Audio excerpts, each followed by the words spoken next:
ناظرین، روپیہ پیسہ میں آپ کو خوش آمدید کہتے ہیں۔ اسد عمر صاحب یہ کہہ رہے ہیں کہ جو کام 40 سال میں نہ ہوئے، ہم سے 40 دن کا حساب مانگ کے ہم سے توقع کی جا رہی ہے کہ ہم 40 دن میں وہ ڈیلیور کر دیں گے۔ ٹھیک ہے، بات ان کی جو ہے منطق رکھتی ہے، بات ان کی وزن رکھتی ہے، یہ بات ان کی درست ہے، لیکن سمت جو ہے اس کا تعین ابھی سے ہو جائے گا۔ There is a very famous Chinese proverb. A journey of 1,000 miles starts with a single step. ہزاروں میل کا سفر ایک قدم سے شروع ہوتا ہے، لیکن بنیادی بات یہ ہے کہ قدم صحیح سمت میں ہونا ضروری ہے۔ تو یہ بڑی اہم چیز ہے۔ 40 دن کی قطعی ان کی ایویلیویشن نہیں ہو رہی، یہ ایویلیویشن ہو رہی ہے کہ ان کی سمت کیا ہے۔ یہاں پر اگر تنقید کرو حکومت پر تو لوگ کہتے ہیں صاحب کہ نون لیگ کی طرف سے بول رہے ہیں۔ جب پہلے نون لیگ پر تنقید کرتے تھے تو کہتے تھے کہ جناب اب یہ ان کی مخالف جماعت سے بات کر رہا ہے، اس لیے یہ بات کر رہا ہے۔ مین ایم یہ یہاں پر ہمیں ایویلیویٹ کرنا ہے۔ اگر ایک منصب پہ ایک ممبر ایک طریقہ کار ہمیں ملا ہوا ہے تو ہم اس میں حکومت کی اگر کوئی غلط چیز ہوگی اس کی تنقید کریں گے، کوئی اچھا کام کریں گے اس کی تعریف کریں گے۔ We are story tellers not story makers. یہاں پر ایک چیز وضاحت ہونی چاہیے، کیونکہ یہاں پہ سٹوری میکرز بھی ہوتے ہیں جو کہتے ہیں کہ صاحب اس طرح ہوگا، ایسا ہمیں لگتا ہے، لیکن ایک بات ہے حقیقت، ہم کوشش کرتے ہیں حقیقت کے بارے میں بات کریں۔ ہمارے ساتھ بہت ہی اہم مہمان شامل گفتگو ہیں، جناب ڈاکٹر شاہد حسن صدیقی صاحب، ملک کے معروف معیشت دان ہیں۔ جناب ڈاکٹر شاہد حسن صدیقی صاحب، یہاں پر اصل میں لوگ چاہ رہے ہیں کہ کوئی ایسی بات کی جائے جو سٹوری میکنگ ہو، سٹوری ٹیلنگ نہ ہو۔ تو اپنی طرف سے تو کوئی چیز نہیں بتا رہے نا، جو چیز حکومت کر رہی ہے اس کو سامنے پیش کر رہے ہیں، آپ بھی دیکھ رہے ہیں، میں بھی دیکھ رہا ہوں۔ تو اب یہ کوئی پابندی تو نہیں ہے کہ 100 دن سے پہلے ایک بھی بات نہ کی جا سکے، پھر میں اور کام کیا کروں، صرف یہی بات کر سکتا ہوں نا حکومت نے کیا دعوے کیا اور اس پہ ڈیلیور کیا کیا۔ آپ کو لگ رہا ہے کہ حکومت صحیح سمت میں جا رہی ہے؟ مجھے صرف یہ بتا دیں، سمت بتا دیں، میں ایویلیویشن نہیں مانگ رہا آپ سے۔ دیکھیے، آپ کی یہ بات بالکل صحیح ہے کہ آپ چند ہفتوں میں حکومت کی کارکردگی پہ تنقید نہیں کر سکتے، مگر فیصلوں پہ کر سکتے ہیں جس کو آپ نے سمت قرار دیا۔ مثلاً وزیر خزانہ کہتے ہیں جی ملک کو بائی پاس کی ضرورت ہے، تو آپ نے جو اقدامات اٹھائے ہیں وہی نہیں ہیں جو 88 سے اٹھائے جاتے رہے ہیں۔ ریگولیٹری ڈیوٹی لگا دی، ود ہولڈنگ ٹیکس 0.6% کر دیا، جو ہے بجلی پیٹرول کے گیس کے نرخ بڑھانے کی بات کر لی، روپے کی قدر گرنے دی اور آئندہ گرانے دے رہے ہیں، آپ نے شرح سود میں اضافہ کر دیا۔ تو جتنے اقدامات ہیں وہی ہیں جو IMF کہہ رہا ہے 88 سے کہ معیشت کو استحکام دو، گروتھ کو چھوڑ دیں، شرح نمو نہ بڑھائیں۔ معیشت کو ہارٹ اٹیک کا پیشنٹ ہے تو ہارٹ اٹیک کا پیشنٹ ہے تو آپ نے کیا کیا؟ میرا سوال یہ ہے کہ سب سے بڑی چیز ٹیکس، آپ نے پہلے معیشت کی شرح نمو کا ہدف کم کر دیا، جو نواز شریف کی حکومت نے یا PML کی حکومت نے 5.8% گروتھ دکھائی تھی، آپ کہتے ہیں کہ ہم اس سے کم کر دیں گے، غالباً 5% رہے گی۔ آپ یہ کہتے ہیں کہ جناب ہم جو ہے وہ یہ جو ہے قرضے نہیں لیں گے مگر لوٹی ہوئی دولت واپس لائیں گے، مگر ٹیکسوں کی وصولی کا ہدف آپ نے 37 بلین روپیز کم کر دیا، جبکہ 183 ارب روپے کے آپ اضافی وسائل لے رہے ہیں، 83 ارب روپے کے آپ نے نئے ٹیکس لگا دیے۔ یہ تو آپ کا سو کالڈ منی سپلیمنٹری امینڈمنٹ ہے نا آپ کا۔ اس میں آپ یہ بھی کہتے ہیں کہ ہم نے ترقیاتی اخراجات میں 75 بلین روپے کی کٹوتی کر دی۔ تو کیا یہ وہی چیزیں نہیں ہیں جو IMF 88 سے کہہ رہا ہے؟ اور فوجی حکومت نے، پیپلز پارٹی کی حکومت نے، نواز شریف کی حکومت نے وہی کیا۔ اب آپ اسی راہ پہ چل نکلے ہیں، کون سی تبدیلی آئی؟ تو میں یہ کہنا چاہتا ہوں کہ پہلی چیز ہم انٹینسو کیئر میں نہیں ہیں، نمبر 2 ہمیں بائی پاس کی ضرورت نہیں ہے، ہمیں اسٹرکچرل اصلاحات کی ضرورت ہے، ہمیں بنیادی اصلاحات کی ضرورت ہے جو معیشت کو تیز رفتار ترقی دے، عوام کو ریلیف دے، تعلیم کا بجٹ دیں، صحت کا بجٹ دیں، صاف پانی ملے، لوگوں کو روزگار کی فراہمی ہو، ہماری برآمدات بڑھیں، ہم IMF کے چنگل سے نکلیں۔ آپ تو اس میں ہمیں مزید پھنسا رہے ہیں۔ ڈاکٹر شاہد حسن صدیقی صاحب، میں ہمیشہ کوشش کرتا ہوں، بار بار اسی چیز کا ذکر کرتا ہوں کہ ہمارا پروگرام ایک تھنک ٹینک کے طور پہ سرو کرتا ہے۔ ہماری آڈینس بنیادی طور پہ پالیسی میکرز کی ہوتی ہے، MNA، سینیٹرز، MPAs، میں کہتا ہوں جو وزیر مشیر ہوتے ہیں وہ سب پروگرام ہمارا بیٹھ کر دیکھتے ہیں۔ میں چاہوں گا آپ تھوڑا سا انلائٹن کریں کہ پاکستان کا جو بیسک پرابلم جہاں ٹریڈ ڈیفیسٹ کی بات ہوتی ہے، امپورٹ بل کا سب سے بڑا کمپوننٹ لوگ مجھے بتاتے ہیں یا one of the biggest components جو ہے وہ یہ فیول آئل امپورٹ ہے۔ فیول آئل امپورٹ کم کرنے کے بارے میں بات کرنی چاہیے۔ مضحکہ خیز بات ہوتی ہے، یہ ہمیشہ کہتے ہیں صاحب ہم میک اپ کے اوپر ٹیکس لگا کے میک اپ کو روک دیں گے۔ میں کل بھی اس بارے میں بات کر رہا تھا, لوگ ہنس رہے ہوں گے کیوں ایسا, کیونکہ یہ بھی کاسمیٹک بات کرتے ہیں, تو میں نے بھی آپ سے کاسمیٹک بات کی کیونکہ یہ بات بھی کاسمیٹکس کے بارے میں کرتے ہیں. میں یہ جاننا چاہ رہا ہوں کہ بنیادی طور پر اس پر فوکس کیوں نہیں کر رہا ہے. پھر ساتھ ساتھ آپ کو اور پتا ہوگا آئل امپورٹ بل کا ایک اور بہت بڑا کمپوننٹ ایڈیبل آئل ہے, اس کی کس طرح سے امپورٹ کو کم کیا جا سکتا ہے. This goes into billions of dollars and with the increasing dollar and the increasing prices of commodities یہ اور بھی اوپر جائے گا. آپ کے خیال سے اس پر توجہ دینا ضروری ہے, یا مائنیوٹ جو چھوٹی چھوٹی چیزیں ہیں ضد میں لگژری آئٹم کے اوپر ہم ٹیکس لگا دیں گے, یہ کر دیں گے, یہ عوام کو خوش کرنے والی باتیں, آپ کے خیال سے کس بات پر ویٹیج دینی چاہیے؟ یہ آپ نے ایک اہم نقطہ اٹھایا ہے. ہمیں بھینسیں فروخت کرنے کی کوئی جلدی نہیں تھی. میرے خیال سے امپورٹ سے بھی زیادہ ضروری کام ہے میرے حساب سے کہ آپ اپنی برآمدات کی طرف توجہ دیں, جس کی وجہ سے اصل چیز ہے برآمدات آپ کو ڈالر ملیں. ٹھیک ہے, نمبر ایک برآمدات کی میں کیوں کہہ رہا ہوں, جو 2018 کا سال ختم ہوا ہے اس میں ہدف سے ہم نے 11 ارب ڈالر ایک سال میں کم برآمدات دکھائیں. 2011 سے آپ نیچے چلے گئے تھے 2017 تک. تو اگر یہ 11 ارب ڈالر نہیں ہوتا شارٹ فال, تو آپ سمجھتے ہیں آج بحرانی نہیں ہوتا, کیونکہ آپ تو کہہ رہے ہیں ہمارا 10 ارب کا گیپ ہے. ایک تو یہ بات ہوگی. دوسرا جو آپ نے بات کی, میں اس کی امپورٹس کی اہمیت کو کم نہیں کر رہا ہوں, مگر میں ترجیحات بتا رہا ہوں. پہلا ایکسپورٹ, دوسرا یہ کہ جو سو کالڈ سرمایہ کا فرار کرایا جا رہا ہے, ہو نہیں رہا. سرمایہ کا فرار ہو کیسے رہا ہے میں آپ کو بتا دوں. سپریم کورٹ آف پاکستان میں حکومت نے بتایا کہ لوگوں نے مارکیٹ سے ڈالر خریدے, اوپن مارکیٹ سے, کھلی منڈی سے, بلیک مارکیٹ سے, جو بھی کہہ لیں خریدے. اس میں چوری کا پیسہ بھی ہے, جائز پیسہ بھی ہے. اس پیسے کو بیرونی کرنسی کے اکاؤنٹ بینکوں میں جمع کرا دیے, جس میں پاکستانی بینک بھی شامل ہیں. ان سے کہا اس پیسے کو باہر بھیج دیں, وہ چلا گیا.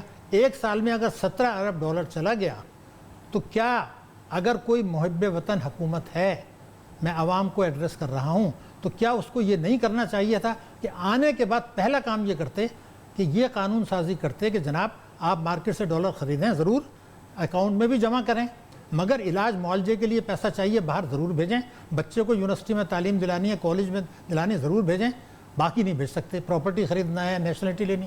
تو اگر یہ 17 ارب میں سے 15 ارب ڈالر بچ جاتے, یا 1 ارب ڈالر مہینے بھی بچ جاتا, تو آپ کا کرائسس ختم ہو جاتا.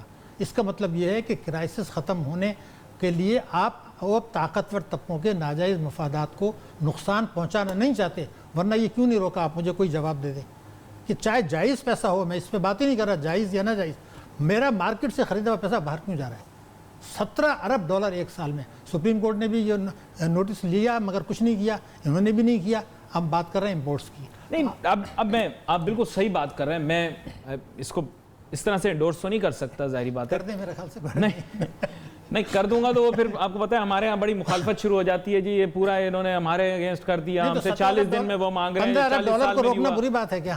سرمایہ کے فرار کو روکنا بری بات ہے کیا؟ سر سرمایہ کا فرار روکنا چاہیے, میں بالکل اس کے فیور میں ہوں, لیکن جو بات آپ نے کی اس میں سے اہم نقطہ میں نے ایک اور بھی نکالا ہے, اخذ کیا, وہ یہ ہے کہ آپ نے کہا کہ جناب والا یہ وہی سٹیپس لے رہے ہیں جو پچھلی حکومتیں لیتی رہیں. Their solution is no different from the solution that was provided by Ishaq Dar. تو بیسیکلی بات یہ ہے کہ what is new here, ہمیں تو کچھ نیا چاہیے تھا نا سر. سمجھا کریں آپ, ہر جو حکومت آتی ہے اس نے اپنا نیا منجن بیچنا ہے. ان کا نیا منجن کہاں ہے؟ گیس کی قیمتیں تو اسحاق ڈار صاحب بھی بڑھا رہے تھے, بجلی کی قیمتیں بھی وہ بڑھا رہے تھے, پیٹرولیم مصنوعات یہ کہہ رہے ہیں ہم نہیں بڑھائیں گے, لیکن پیٹرولیم مصنوعات کی قیمتیں یہ اگر ڈائریکٹلی انڈائریکٹلی دیکھیں تو سی این جی کی قیمت کے اوپر میرے خیال گیس کے نرخ بڑھنے کا امپیکٹ تو آئے گا. تو what is the new solution? آپ مجھے نیو سولوشن بتائیں سر. یہ بولے تھے نیو تھنکنگ ہے, نیا آدمی آ رہا ہے, جینیس ہے, انٹیلیجنٹ ہے, ویری گڈ انگلش بولتا ہے, انگلش بہت اچھی بولتا ہے, ہماری اکانومی کو ٹھیک کر دے گا. انگلش اچھی بولتا ہے تو انگلش کا پروفیسر بن جائے نا, انگلش اچھی بولتا ہے تو ہمارے ملک کا معاملہ تو نہیں حل کر سکتا, میرا ایسا خیال ہے. آپ اپنی رائے دیں. دیکھیے میں آپ سے عرض کر دوں, بات کی تھی نئی تو لائے ہیں, نئی یہ تھی کہ 2 پارٹی ختم ہو گئی نا. یہ کوئی کم کامیابی, اگر ایک کامیابی کر لی اب 5 سال انتظار کریں. ابھی ہم نے ایک کامیابی حاصل کی کہ 2 پارٹی جو باری لے رہے تھے ان کو پچھاڑ دیا. نہیں پروگرام کیا نہیں, پروگرام ہم 2023 میں دیں گے نا, ابھی اب ایک دم تو نہیں ہو سکتا. آپ 40 سال کی خرابی 5 سال میں ختم کرانا. ارے ہر حکومت سر یہی کہتی ہے, جس دن سے سن رہا ہوں مجھے تو آج بھی معین قریشی صاحب کی, اب میں کہوں لیٹ معین قریشی صاحب کی باتیں جو کان میں گونجتی ہوئی سنائی دے رہی. وہ بھی انہوں نے بھی یہی بات کی تھی, وزیر اعظم بنے تھے, وہ ہمارے ملک کے لوگ بھول بھال گئے ہوں گے ایک دور کے اندر. مجھے تو اچھے مناسب آدمی لگے تھے, وہ بھی تب یہی کہہ رہے تھے ہماری معیشت بڑی بری پوزیشن کے اندر ہے. تو آج بھی ہماری معیشت بڑی بری پوزیشن کے اندر ہے سر. چیز ٹھیک کرنی ہو تو ایک دن میں ٹھیک ہو جاتی ہے. نہیں کرنی ہو تب دیکھیں نا, آپ کنڈیشن ایسی مت لگائیں جو ہم پوری نہ کر سکیں. بات یہ تھی کہ جب بے نظیر کو کرپشن پہ ڈسمس کیا گیا تھا تو معراج خالد صاحب آئے تھے, انہوں نے یہ کہا کہ عالمی ماہر علی ادارے کہہ رہے ہیں کہ اگر بے نظیر حکومت کو ڈسمس نہیں کیا جاتا تو پاکستان دیوالیہ ہو جاتا. یہ جملہ ہر حکومت کہہ رہی ہے کہ اگر پچھلی حکومت نے ملک کو دیوالیہ کر دیا, یہ بھی وہی کر رہے ہیں, وہی چیزیں, وہی ٹیم ہے. اگر آپ ٹیم بھی دیکھ لیں, مشرف کی ٹیم, نواز شریف کی ٹیم, پیپلز پارٹی کی ٹیم, وہی لوگ ہیں بنیادی طور پر. یہ تو آپ نسخہ وہی ہے, نسخہ بھی وہی ہے, ٹیم بھی بڑی حد تک وہی ہے. اگر آپ دیکھ لیں, کوئی مشرف کی ٹیم ہے, کوئی فوجی ٹیم ہے, دونوں ہیں, ٹھیک ہے نا. اس کے بعد پیپلز پارٹی کی ٹیم بھی. باتیں ایسی کرتے ہیں میرا فوراً گلا خشک ہو جاتا ہے, پروں کو آگ لگ جاتی ہے, آپ پتہ نہیں کیا کر رہے ہیں. ٹیم وہی ہے. تو اب میں تو یہ چاہتا ہوں کہ آپ کا جو اصل مقصد ہے وہ میں آپ کو بتا دوں. ہمیں کوئی بھی لے آئیں, ہمیں تو 5-6 چیزیں چاہیے. نمبر 1, انہوں نے یہ کہا تھا کہ لوٹی ہوئی دولت لا کے میں تعلیم اور صحت پہ خرچ کروں گا, الیکشن سے 5 دن پہلے کہا تھا. دوسرا کہا تھا میں پاکستان کو پیروں پہ کھڑا کروں گا. اب آپ اس وقت سارا ایمفیسس ہے قرضوں پر. IMF سے قرضے لینے کا فیصلہ ہو چکا ہے, میں نے آپ کو پچھلے پروگرام میں کہا. وہ تو ڈاواڈول معاملہ ہے سر, اتنا پکا نہیں ہے. آپ کہہ رہے ہیں, میں مان لیتا ہوں. میں یہ عرض کر رہا ہوں کہ یہ فیصلہ کر چکے ہیں کہ ہم قرضہ لیں گے. IMF فیصلہ کر چکا ہے کہ ہم قرضے دیں گے. امریکہ فیصلہ کر چکا ہے کہ IMF سے قرضے دلائیں گے. یہ بات میں اگست سے لگاتار کہہ رہا ہوں, آج بھی قائم ہے. یہ صرف عوام کو یہ بتانا چاہ رہے ہیں کہ ہم نے جمپ نہیں کیا, ہم نے پوری کوشش کی, سعودی عرب دے دے, چین دے دے, کسی نے ہماری مدد نہیں کی جتنی ہم چاہ رہے تھے. اب ہم مجبوری میں جا رہے ہیں. حالانکہ میں آپ کو دیکھیے, آپ بھی اس کی فیلڈ ہے اکنامکس, چین اور سعودی عرب IMF کے قرضوں کا سبسٹیٹیوٹ نہیں ہے. اس کی وجہ یہ کہ ان کے کہنے سے آپ کے بانڈس نہیں بکیں گے انٹرنیشنل مارکیٹ میں. آپ کو سمندر پار پاکستانیوں کے پاس جانا ہے, آپ کو انٹرنیشنل مارکیٹ میں جانا ہے, آپ کو عالمی بینک کے پاس جانا ہے, آپ کو اسلامک ڈیولپمنٹ بینک کے پاس جانا ہے, آپ کو ایشین ڈیولپمنٹ, یہ سب یہ چاہتے ہی نہیں ہیں. یہ چاہتے ہیں IMF کے چنگل میں پھنسیں. فیصلہ ہو چکا ہے. اور اسٹیٹ بینک کی مانیٹری پالیسی کا لفظ استحکام, یہ IMF کا لفظ ہے. اس مانیٹری پالیسی کے متعلق بھی آپ سے پوچھوں گا, کیونکہ مانیٹری پالیسی کے اندر کچھ محسوس ہو رہا ہے جیسے ریٹ اور اوپر جائیں گے مستقبل میں پاکستان کی معیشت پر اس کے کیا اثرات ہوں گے. جانتے ہیں ایک بریک کے بعد. Let's take a short break.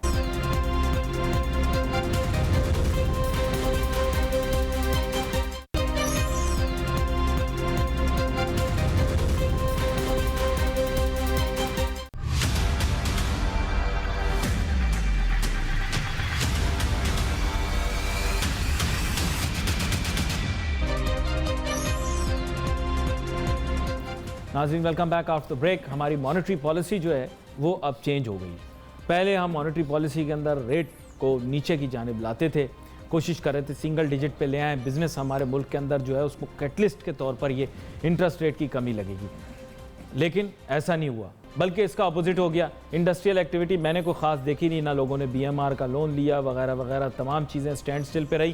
Industries جو پہلے بہت شور مچاتے تھے, رونا روتے تھے, پہلے امن و امان کی سلامتی امن و امان اور سلامتی کی بات کیا کرتے تھے, اور ساتھ ساتھ کہا کرتے تھے کہ اگر لا اینڈ آرڈر سچویشن ہمارے ملک کے اندر ٹھیک ہو گئی تو معاملات بالکل ٹھیک ٹھاک ہو جائیں گے اور ہماری جو انڈسٹری ہے پھلے گی پھولے گی. لیکن رزلٹ زیرو. امن و امان کی صورتحال بہتر ہوئی, پھر بھی انہوں نے کوئی پرفارمنس امپرومنٹ نہیں دکھائی. ساتھ بولا سنگل ڈیجٹ کے اوپر انٹرسٹ ریٹ لے آؤ, معاملات بالکل ٹھیک ہو جائیں گے.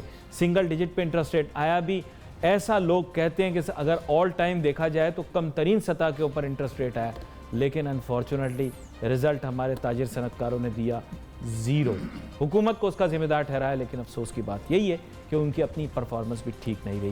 ڈاکٹر شاہد حسن صدیقی صاحب, یہ تو خیر ایک متنازع بات ہے کہ اگر میں آپ سے کروں کہ ہمارے ہاں پرائیویٹ سیکٹر کی ناکامیاں کیا کیا ہیں, لیکن بنیادی طور پر اب مانیٹری پالیسی فیوچر میں کیسے دکھائی دیتی ہے آپ کو؟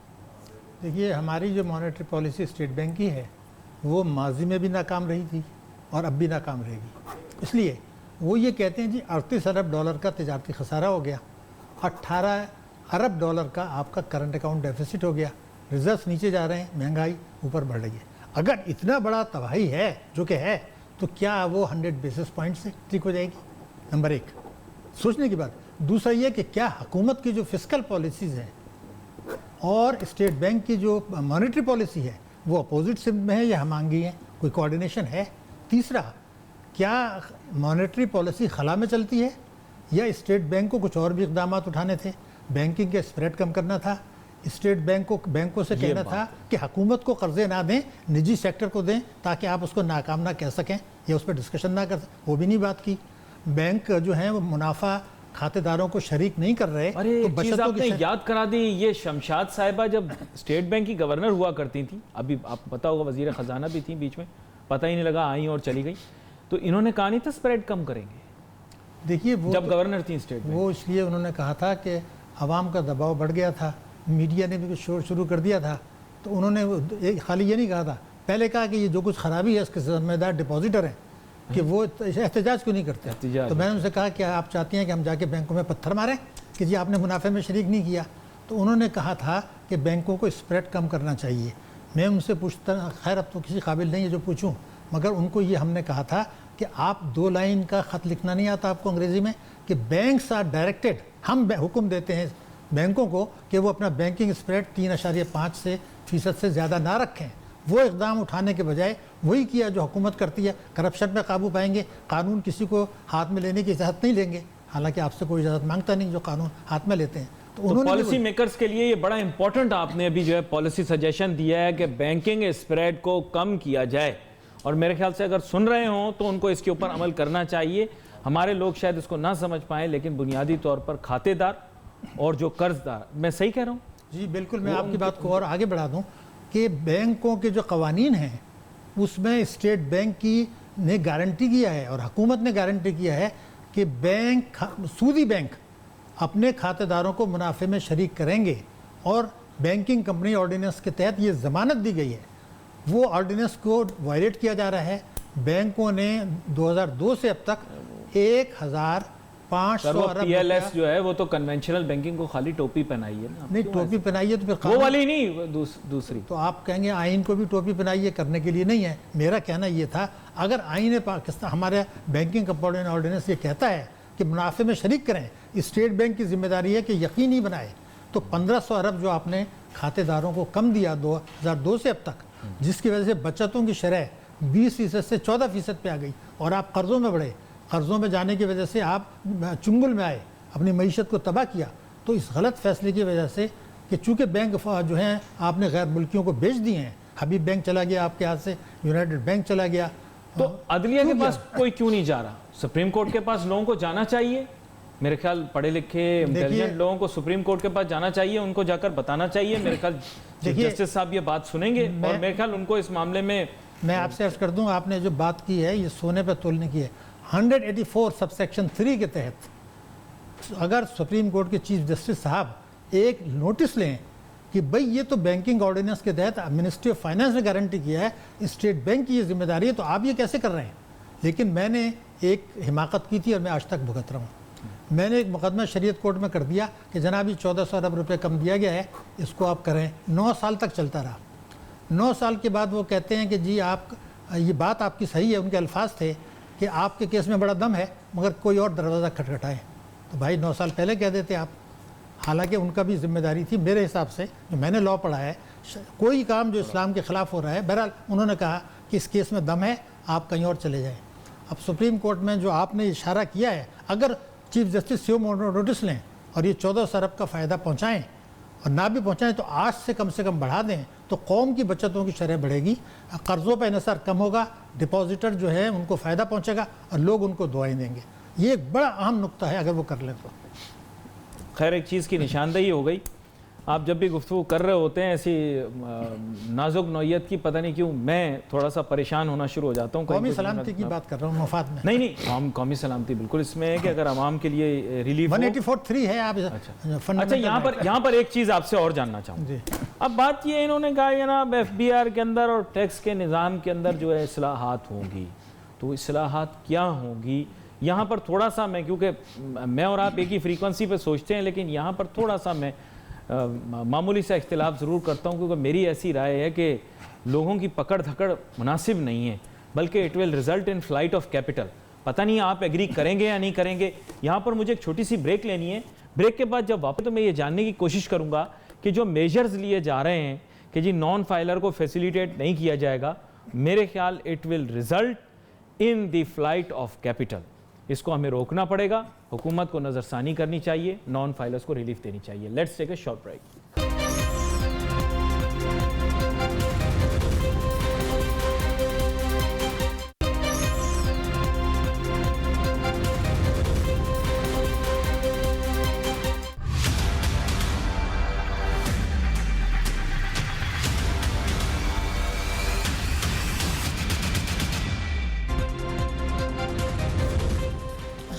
ناظرین ویلکم بیک آفٹر بریک. گفتگو ہماری جاری ہے. بات کر رہے تھے بریک پہ جانے سے پہلے پاکستان کے معاشی چیلنجز کے متعلق, اور میں مانیٹری پالیسی کے بارے میں بھی بات کر رہا تھا. اب میں چاہوں گا تھوڑا سا میں اس موضوع کی جانب آؤں کہ ہمارے ہاں اس وقت پارلیمنٹ کے اندر بہت زیادہ ڈائیلاگز ہو رہے ہیں, بہت سارا ریٹورک ہو رہا ہے, لیکن یہاں پر میرے خیال قانون سازی کی ضرورت ہے. اور بالخصوص جس کے اوپر ہمیں فوکس کرنا ہے, میرے خیال فوکس نہ ہٹے, لوٹی ہوئی دولت جو تھی وہ ان کی پریورٹی نمبر 1 تھی. ڈاکٹر شاہد حسن صدیقی صاحب بریک پہ جانے سے پہلے اس کو ہائی لائٹ کر رہے تھے اس بات کو, لیکن وہ بات آدھی ادھوری رہ گئی. میں چاہوں گا اسے ضرور مکمل کریں. ڈاکٹر شاہد حسن صدیقی صاحب, بات یہ تھی کہ ان کی پریورٹی لسٹ میں نمبر 1, اور الیکشن کے اندر بھی میں کہوں گا کہ ان کی پریورٹی لسٹ میں نمبر 1 یہی رہا کہ لوٹی ہوئی دولت واپس لائیں گے, جس کا بہت سارے لوگ مختلف تخمینہ لگاتے ہیں. آپ خیر اس کو مسترد کرتے ہیں آن فیکچول بیسز, لیکن پھر بھی میں جاننا چاہوں گا کہ کتنی لوٹی ہوئی دولت واپس لائی جا سکتی ہے. دیکھیے میں آپ سے عرض کرتا ہوں کہ بالکل آپ کی بات یہ صحیح ہے کہ ان کا کہنا یہ تھا کہ ہم لوٹی ہوئی دولت واپس لائیں گے اور اس کو تعلیم اور صحت پر خرچ کریں گے. اب لوٹی ہوئی دولت جو ہے 2 حصوں میں ہے. جو میرا ریسرچ ہے وہ یہ ہے کہ اگر 100 روپے کی ناجائز دولت پاکستان میں کمائی جاتی ہے تو اس کا 60% پاکستان میں رہتا ہے, 40% دنیا بھر میں چلا جاتا ہے. 60% جو پاکستان میں رہتا ہے وہ بینکوں میں ہوتا ہے, پراپرٹی میں ہے, نیشنل سیونگز میں ہے, اسٹاک ایکسچینج کے شیئرز میں ہے, گاڑیوں میں ہے اور دوسری چیزوں میں ہے. تو ہماری معیشت میں لگا ہوا ہے نا, تو اچھی بات ہے. اچھی بات تو ہے, مگر یہ کہ آپ کی ٹیکس GDP اتنا کم ہے کہ آپ کبھی بھی معیشت ٹھیک نہیں کر سکتے. یعنی انڈکلیئرڈ یا نان ٹیکس پیڈ ضرور ہے, لیکن ہماری اکانومی کا حصہ ہے. بالکل آپ کی بات صحیح ہے, مگر سوال یہ پیدا ہوتا ہے کہ اگر آپ کا یہ وہ ٹیکس میں نہیں آتی تو اس وقت آج کی تاریخ میں ہم میرے حساب سے ٹیکسوں کی مد میں 4000 ارب روپیہ سال کم وصول کر رہے ہیں. ٹھیک اور ہے, آپ یہ بھی نہیں آ رہی, ایگریکلچر پر آپ لینا نہیں چاہتے, پراپرٹی پر آپ لینا نہیں چاہتے. انکم ٹیکس کی بات کر رہا ہوں. لے تو رہے ہیں نا سر, نہیں, پابندی لگا دی ہے. کہاں لگا اب ڈیکلیریشن نہیں, ایک بات پابندی لگا دی, ایک ہی آدمی کو فائدہ ہوگا نہیں, ایک دن 2 ہوگا نہیں. اچھا 2 کو ہوگا بھائی. اگر آپ پراپرٹی پہ جس کی فائل بکتی ہوگی اس کو تو فائدہ ہوگا. گاڑی کا بھی تو ہے نا, اس لیے میں 2 کہہ رہا ہوں. ہاں, اب میں جو 4000 ارب روپے کی آپ سے بات کر رہا ہوں کہ یہ جو 4000 روپے اگر نہیں آتا, آپ دنیا بھر کی اصلاحات لے آئیں, میں آپ سے عرض کر رہا ہوں ہماری معیشت ٹھیک نہیں ہو سکتی. پہلی چیز, تعلیم کی مد میں چاروں صوبوں نے اس سال 2200 ارب روپیہ کم مختص کیا ہے. 2200 ارب روپیہ اگر تعلیم اور صحت پر کم ہے قومی تعلیمی پالیسی کے حساب سے اور صحت پالیسی کے, تو آپ بتائیے عوام کو کیا ملا پہلا. اور اگر ٹیکسوں میں 4000 ارب روپیہ کم ہے تو آپ کبھی بھی معیشت کو ترقی نہیں کر سکتے, کبھی بھی قرضوں کے بوجھ سے نہیں نکل سکتے. میری آپ کی پاسٹ کی باتیں میرے کان میں ریزونیٹ کر رہی ہیں. یہی بات آپ جو ہے 4-5 سال سے کرتے آ رہے ہیں. اب پھر یہی ہمیں اگر کرنی پڑ گئی تو مور آف دی سیم والی بات ہوگی. ہاں, لیکن IMF کے جو یہاں MD آئی تھی وہ بھی یہی کہہ گئیں. پہلے ہلیری کلنٹن بھی آئی تھی, وہ بھی یہی کہہ گئی تھی. اور PMLN کا اگر آپ نکالیں وہ چھوڑ دیں, آپ ان کا منشور 2013 کا بتا دوں, تحریک انصاف کا, ان کے منشور کے الفاظ, ہم پاکستان میں وفاق اور صوبے پر ہر قسم کی آمدنی پر ٹیکس لگائیں گے اور پراپرٹی کی قیمت جو ہے وہ مارکیٹ ریٹ کے مطابق ہوگی, ورنہ ہم خرید لیں گے. میں وہی بات ریپیٹ کر رہا ہوں, میں اپنی طرف سے تو کچھ کہہ نہیں رہا, اور میں اس کو انڈورس اس لیے کر رہا ہوں اگر یہ پیسے نہیں آتے تو آپ قرضے تو لے لیں گے, معیشت زندہ بھی رہ جائے گی, بائی پاس بھی نہیں کرنا پڑے گا. لیکن 88 سے اب تک اگر آپ کے 30 برسوں میں بنگلہ دیش سے آپ نیچے ہیں تو اگلے 5 برسوں میں بھی نیچے رہیں گے. آپ کو پاس CPEC ہے, بنگلہ دیش کے پاس نہیں ہے, مگر 2019 میں بنگلہ دیش کی گروتھ ہم سے زیادہ رہے گی. اس جملے کو میں 5 دفعہ دہرانا چاہتا ہوں. CPEC کے باوجود ہماری گروتھ ریٹ کم ہے, برآمدات بنگلہ دیش کے ہم سے زیادہ ہیں, ریزروز ہم سے زیادہ ہیں. کوئی تو خرابی ہے نا. تو ایک خرابی اور یہ ہے کہ ٹیکس, قومی بچتیں اور ملکی سرمایہ کاری, اس میں ہم 12000 ارب روپیہ سال GDP کے تناسب سے کم لے رہے ہیں. Sir either you can have investment اور you can have tax to GDP ratio. Sorry, یہ ان میں دونوں میں سے ایک چیز چوز کرنی پڑے گی نا. You can't have best of both worlds. آپ انڈیا اور بنگلہ دیش اور سری لنکا کا دیکھ لیجئے, ان تینوں میں یہ ہم سے آگے ہیں. میں آپ سے عرض کیوں کر رہا ہوں یہ بات, لیکن آپ کی بات جو فوکس تھا ایک اور تھا لوٹی ہوئی دولت باہر. یہی والی بات ہے. اب میں آپ سے ایک بات بتا, لوٹی ہوئی دولت جو باہر ہے اس میں میں اب 2019 میں تو کچھ نہیں آئے گا, غالباً 2020 میں بھی نہیں آئے گا. یہ کیا بات ہوئی؟ اس لیے کہ دیکھیے ہماری حکومت سنسیئرلی کوشش کر رہی ہے, میں اس پہ شبہ نہیں کرتا, پیسہ دینے والے تو کوئی اور ہیں نا. آپ تو ابھی یہ کہہ رہے ہیں کہ ہمیں معلومات دے دیں, معلومات لینے میں ٹائم لگے گا. نوٹو چاہیے, معلومات کا ہمیں کیا فائدہ؟ نہیں آپ کے فائدہ تو نہیں دیکھ رہے نا, فیصلہ تو انہوں نے کرنا ہے نا جن کے پاس پیسہ ہے. بھائی ہمیں غریب ملک ہیں, ہمیں پیسے چاہیے جو ہمارے لوگوں نے باہر رکھے ہوئے, ہم چاہتے ہیں واپس آ جائیں, ہم ان کو کوئی سزا, پھر یہی بات ہے کہ ایمنیسٹی ٹائپ کوئی چیز دے دیں گے. آپ اپنے ملک میں بیٹھ, سنا میں نے یہی, میری گزارش سن لیں, آپ اپنے ملک میں بیٹھ کے کچھ بھی کر لیں. میں نے یورپ میں کام کیا ہے, بینکنگ میں مجھے پتہ ہے. دیکھیے مغرب کے ممالک کوئی بہت بے چین نہیں ہے آپ کو واپس دینے میں. ابھی تو آپ کو نہیں وہ جو یہ بنائے ہوئے اپنا ہمیں بھی ایف اے ٹی ایف وغیرہ, یہ سب ان کا مقصد کیا ہے؟ مقصد جو کچھ اور ہے, ٹیررزم ہے اس کا مقصد, میں آپ کو بتا رہا ہوں. یہ چھوڑ دیجئے باتیں, میں تو آپ کو اندر کی بات ہے. اگر حکومت پاکستان میں یہ کہہ رہی ہیں کہ ہم کرپشن کو جڑ سے اکھاڑ کے پھینک دیں گے, تو کیا ان کا مقصد ہے؟ یہ تو اسٹیٹمنٹس ہیں نا. میں آپ کو وہ حقیقت بتا رہا ہوں کہ ابھی آپ نے ایک بیان دیا ہے کہ اگر کوئی ہمیں باہر کی انفارمیشن دے گا تو ہم اس کو 20% انعام دے دیں گے. ارے بھائی 5% لے کے تو آپ نے کہا پیسہ باہر رکھ لو. مجھے آپ اس کا جواب دے دیجئے. آپ نے ٹیکس ایمنسٹی میں کہا کہ اگر آپ کے پاس چوری کا پیسہ ہے. میرے پاس آج وقت مختصر ہے, یہ موضوع بڑا وسیع ہے, آپ کے ساتھ ہم گفتگو کریں گے آگے آنے والے اندر. ناظرین, we wait for your message on Facebook. یہاں پہ علی ناصر ہماری ٹیم کو اجازت دیجیے. اللہ حافظ.